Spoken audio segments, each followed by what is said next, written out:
नमस्कार सर्वांना, श्री स्वामी समर्थ। आज आपण पाहणार आहोत घरामध्ये अशा कोणत्या वस्तू असतात ज्या नकारात्मक शक्ती संपवून टाकतात। तर आपण पाहूया। चला तर मग व्हिडिओला सुरुवात करूया। तुम्ही जर चॅनलवरती नवीन असाल तर चॅनलला नक्की सबस्क्राइब करा। नंबर 1, मृत व्यक्तींचे कपडे घरात ठेवू नये। अशा कपड्यात मृत व्यक्तींची ऊर्जा सामावलेली असते। असे कपडे घराच्या प्रगतीत अडथळे आणतात, कौटुंबिक कलह निर्माण होतात। नंबर 2, देवी देवतांच्या भग्न पावलेल्या मूर्ती म्हणजे तुटलेल्या फुटलेल्या तडा गेलेल्या मूर्ती व फोटो घरात ठेवणे यांनीही देवदोष लागतो। घरात अनेक प्रकारच्या समस्या निर्माण होतात। एकापेक्षा जास्त देवी देवतांची मूर्ती ठेवणे सुद्धा टाळावे। नको असलेल्या मूर्ती लवकरात लवकर वाहते पाण्यात किंवा पवित्र वृक्षाखाली विसर्जित कराव्यात। नंबर 3, देवी देवतांना वाहिलेले फूल नैवेद्य बरेच दिवस प्लास्टिकच्या पिशवीत साठवून ठेवल्या जातात। हे निर्माल्य वेळीच घराबाहेर टाकले नाही तर घरात वास्तुदोष निर्माण झाल्याशिवाय राहत नाही। अशा गोष्टींमुळे घरात कटकटी, भांडणे, वादविवाद निर्माण होतात। नंबर 4, घराला किंवा वाहनाला नजर लागू नये म्हणून लिंबू मिरची बांधले जाते।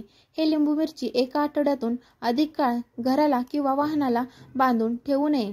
तिचे वेळीच विसर्जन करावे, अन्यथा फायद्याऐवजी तोटे होतात। नंबर 5, जुने कॅलेंडर घरातील कोणत्याही भिंतीवर लावू नये।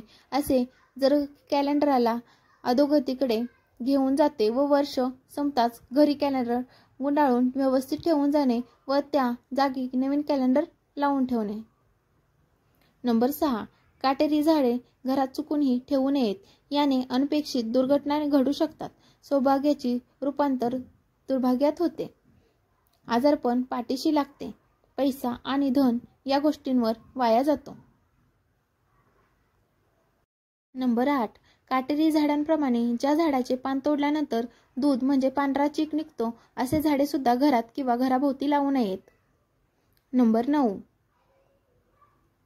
तडा गेलेले किंवा फुटलेला आरसा घरात मोठ्या प्रमाणात नकारात्मक ऊर्जा निर्माण करतो। ही ऊर्जा चालू कामे बंद पाडते, प्रत्येक कामात अपयश येऊ लागते।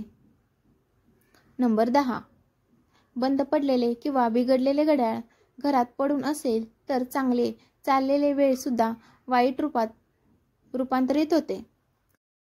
सोबत अशी घड्याळ ताबडतोब दुरुस्त करून घ्यावेत।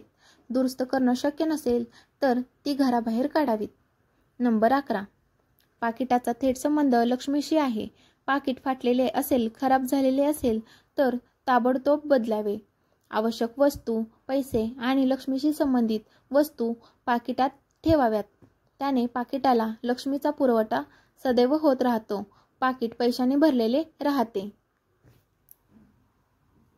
नंबर 12, पैशाचे कपाट म्हणजे तिजोरी देखील खराब झाली असेल तर बदलावी। तिजोरीत पैसे शेजारी इतरांना आवश्यक वस्तूंना जागा देऊ नयेत। पैसे, दागदागिने, बँक पासबुक, चेकबुक तिजोरीत व्यवस्थित ठेवावीत। त्याचप्रमाणे जर तिजोरीमध्ये विस्कळीतपणा असेल तर जास्त थेट प्रभाव लक्ष्मीवर पडल्याशिवाय राहत नाही। नंबर 13, घरात कोळीची जाळी होऊ देऊ नये, अन्यथा घरातील व्यक्ती सतत या नात्या संकटामध्ये घेतल्या जातात। चांगली वेळ वाईट वेळेत बदलते, घराला वास्तुदोषही लागतो।